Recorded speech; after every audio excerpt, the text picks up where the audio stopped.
So Gen X, what the hell is this all about?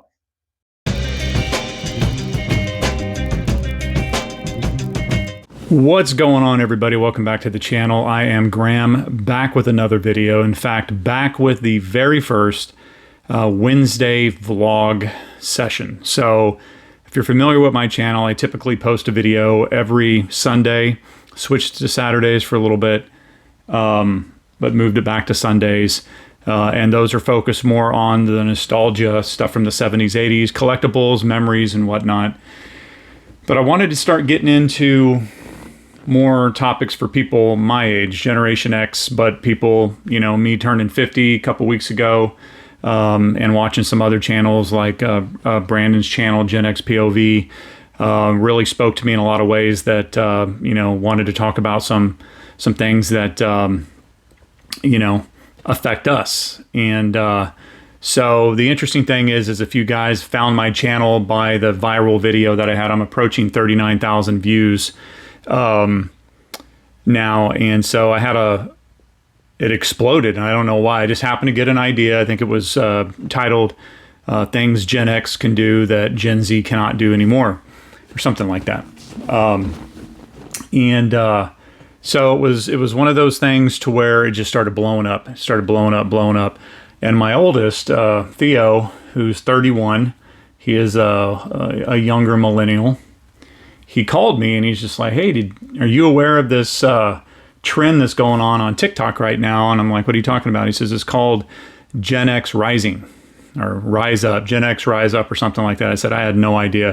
It just happened to be perfect timing. It was literally luck. I had the idea, I put it up, and did not know that this thing was trending on social media right now." So he was just like, he has his opinions, and then of course I started doing the same thing he did and going down the YouTube rabbit hole and watching some of these things. And I don't know, I kind of agree with him. I kind of agree with it is a little cringy. I mean, I'm not saying that what they say as Gen X isn't true, but it is a little weird, And of course, it all started with this one right here.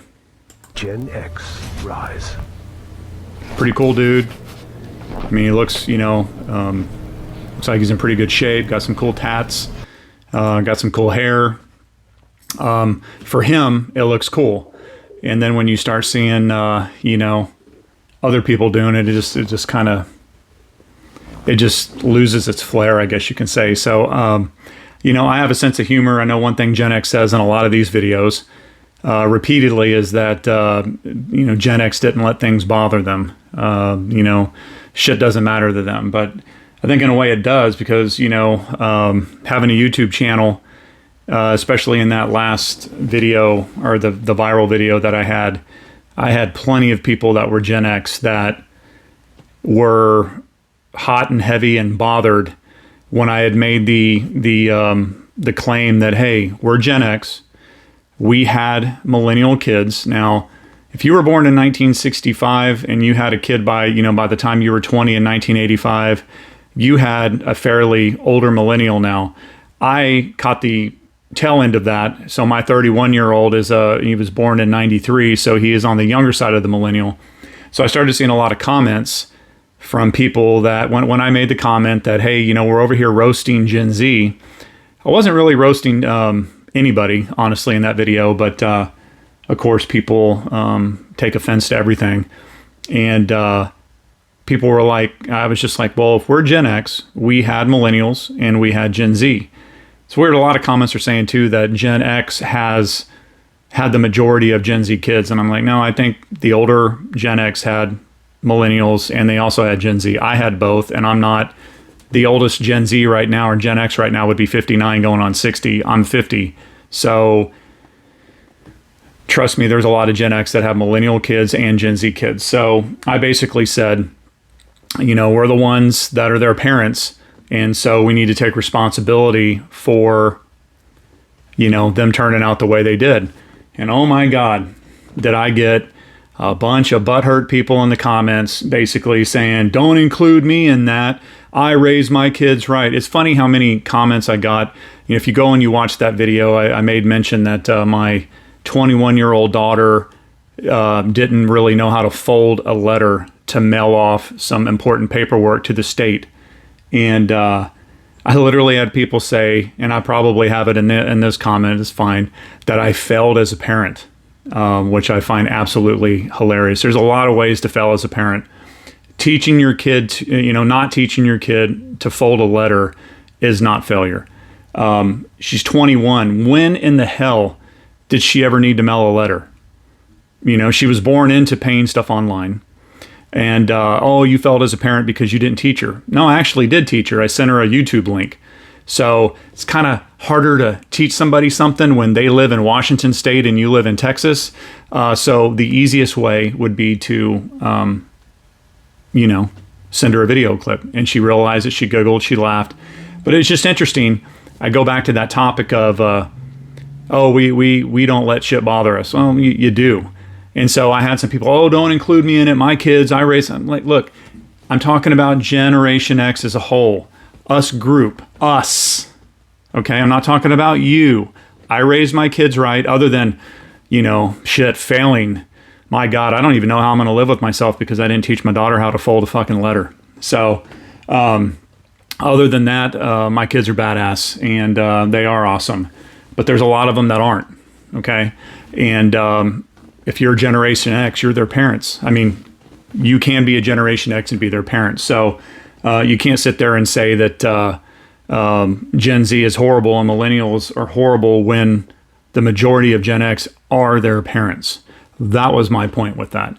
So, of course, when my oldest called me up about this and I started looking at it, some of them, were funny and cute. And I agree, the stuff that we had, but there's actually some millennial, I would assume they're millennials or maybe older Gen Z that started making some of these videos that, you have to have a sense of humor because they're funny as shit. You got to go back and think to yourself, if cameras and stuff like this were available when we were kids and our parents are boomers, and they were putting up stuff like that about whatever the age before, World War II people were, and they were making TikToks about they're going to war with the generation before, you would have probably cringed and said, ooh, get away from me, mom or dad, because that's just stupid.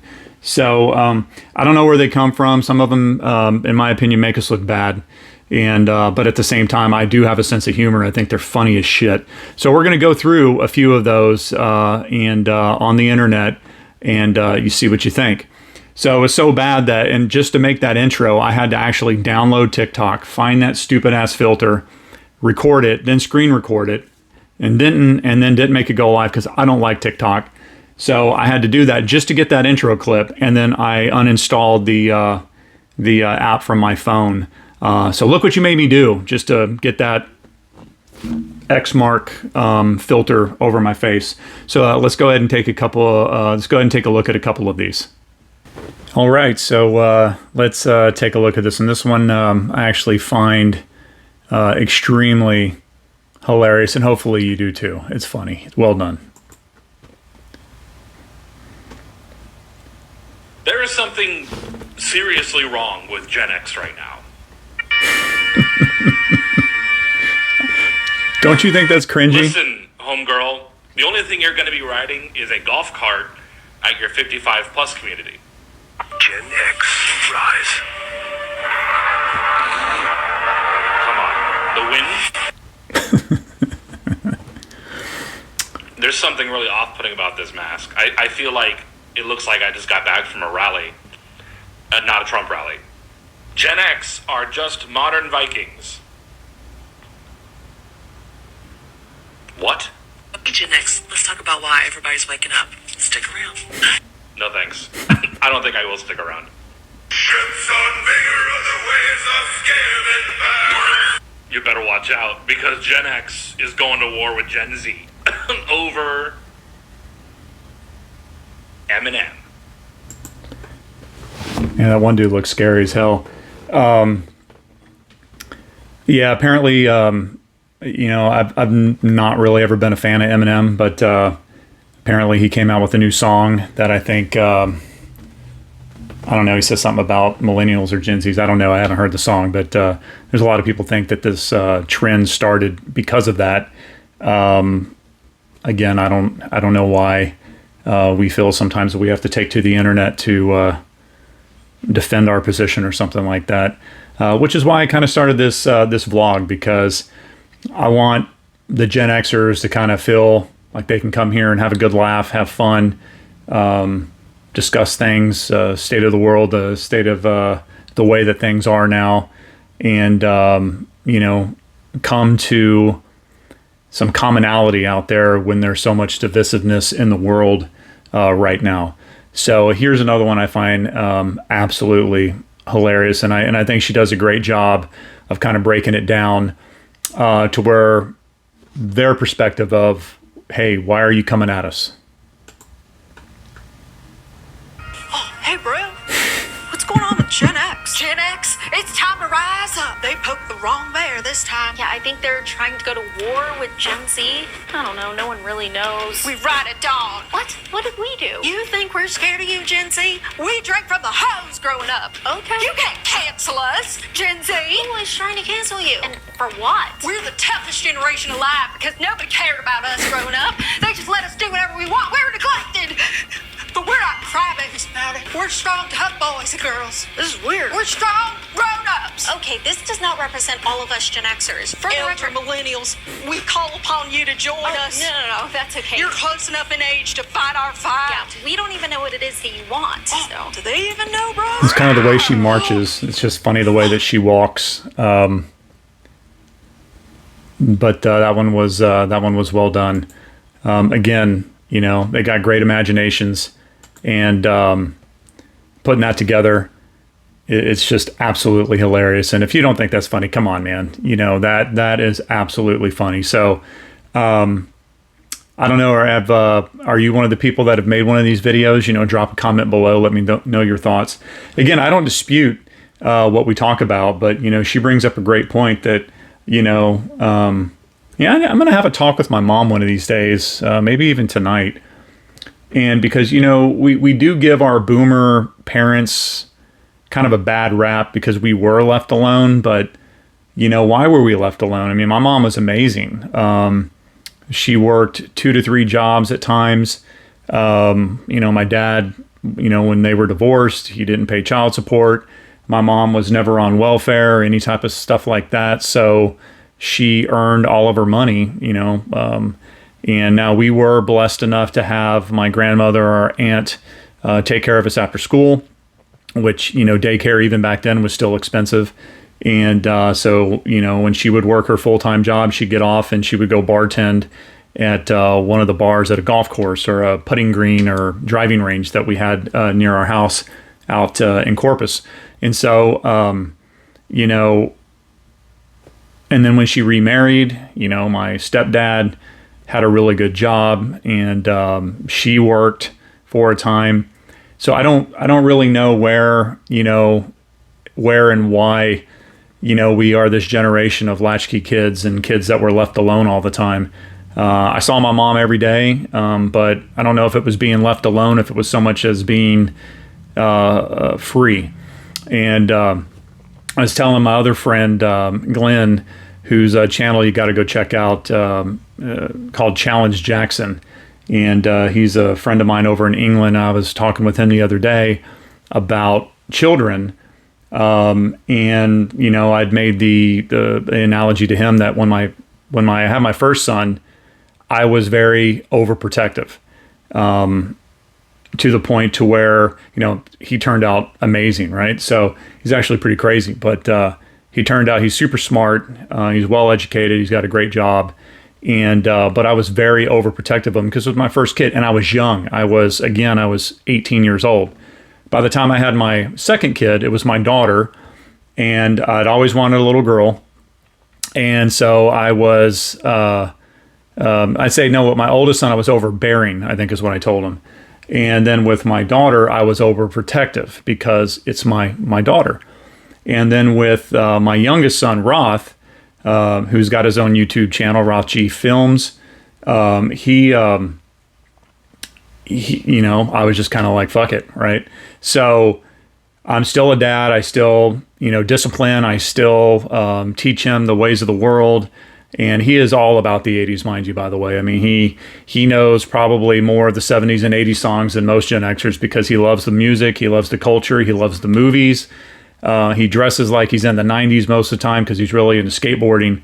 But I would say that, and my other kids say it too, is that my youngest Roth's got the best version of me because, again, I was overbearing, then overprotective. And then by the time I had my youngest, I'm just kind of like, you know, you learn from it. But all three were taught manners, taught to respect their elders, and they still do to this day.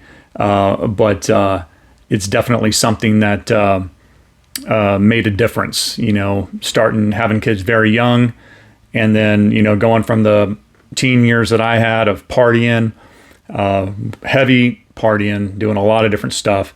So it was in the back of my mind that I didn't want my kids exposed to that. So we were helicopter parents in some right, which is why we have some kids like that. So I want to end this one off on a oldie but a goodie. I think this one's been up on the internet for a couple years now, and I always go back to it to kind of like sum up our generation. Tonight is it's Tuesday when I'm filming this, and tonight is the first and only presidential debate for Harris and Trump. And you just kind of think about the way of the world right now, how people are so divisive. This guy really sums it up about some of the stuff that you see in the media all the time now. And this is kind of his take on it. So you've probably seen this before, but check it out again. X.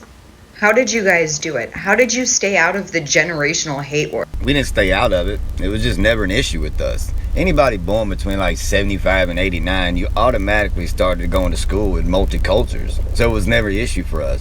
White, black, and brown, we was holding it down since day one.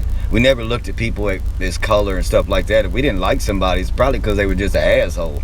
Also, social media destroyed y'all's lives. All you younger folks, it just destroyed y'all's lives.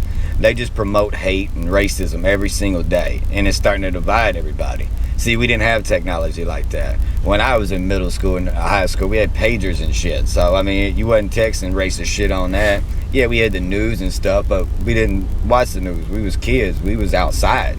We was also not raised to be pussies and offended by everything. If somebody didn't like you, your mom would be like, quit being a bitch and go find somebody else to kick it with. And we did. It was the greatest era ever. Like, we never knew so much about racism. So what do you think? Do you agree or disagree with that statement?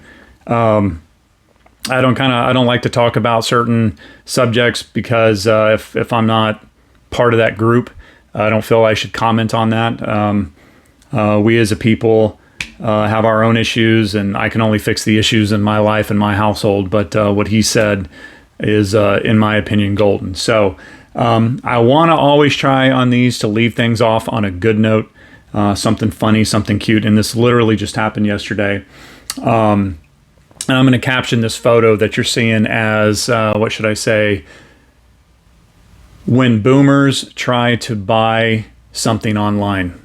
When boomers try to buy a gift online. So my mom hits me up and she's like, hey, I found these shoes for you. Cool Pac-Man on Walmart.com. And I want to buy them for you. What is your size? And then I'm going to have them shipped to you. So I told her, hey, size 13. She's like, great.